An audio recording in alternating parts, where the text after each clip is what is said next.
അച്ഛാ, ആ അച്ഛൻ എനിക്കൊരു സിഗരറ്റ് തരുമോ? അയ്യോ ഉണ്ണി, എന്താ ഇത്?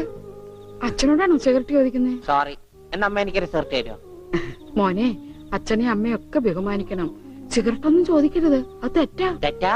ആ. എന്നാ ബീഡി മതി. ഉണ്ണി ഇവിടെ ഇരിക്കേ. ബീഡി ഒക്കെ തരാ, ഇവിടെ ഇരിക്കേ. മോനെ, ഒന്ന് ഓർത്തു നോക്ക്, ഇത്രയും കാലം മോൻ എവിടെയായിരുന്നു?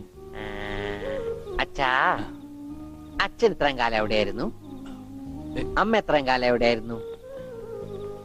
ഞാൻ ഇത്രയും കാലം എവിടെയായിരുന്നു? നീ ഇത്രയും കാലം ദുബായിലായിരുന്ന ദുബായിൽ കഴിഞ്ഞ ഫ്ലൈറ്റിനല്ലേ ലാൻഡ് ചെയ്തത്. അളിയാ ഹായ്. അളിയന്റെ ഈ കണ്ണന്റെ പുളിസ പോലെ ഇരിക്കണേ. നിനക്കിപ്പോ ബുൾസൈ ആയിട്ടും ഓംലേറ്റ് ആയിട്ടൊക്കെ തോന്നും. കാരണം നീ ഇപ്പൊ മുട്ടയെന്ന് വിരിയാത്ത പ്രായമാണല്ല. അയ്യോ, അളിയന്റെ വയറെന്താ വീർത്തിരിക്കണേ? ഇതിനകത്ത് കുട്ടിയുണ്ടാ?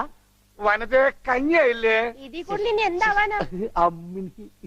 അമ്മിക്കുട്ടി, എനിക്ക് ഇതുപോലത്തെ ഒരു ബുൾസൈ വേണം. എന്താ ഉണ്ണേട്ടാ ഇത്? ഇത് ഉണ്ണിയേട്ടന്റെ അളിയനല്ലേ? അങ്ങനൊക്കെ പറയാവോ? ഈ അളിഞ്ഞ സാധനത്തിനാണ് അളിയെന്ന് പറയണേ. വനജെ എന്തെങ്കിലും എടുത്തു നോക്കൂ. വാ, നമുക്ക് അപ്പുറത്തേക്ക് പോവാം. അപ്പുറത്തേക്കൊന്നും പോണ്ട, നമുക്ക് പുറത്തേക്ക് പോവാം. അയ്യോ, ഈ രാത്രിയിലോ? നമുക്ക് നാളെ രാവിലെ പോവാം. അയ്യോ, അത് വേണ്ട, രാവിലെ പോയി ആരെങ്കിലും കാണും. നമുക്ക് കാലത്ത് പോവാം.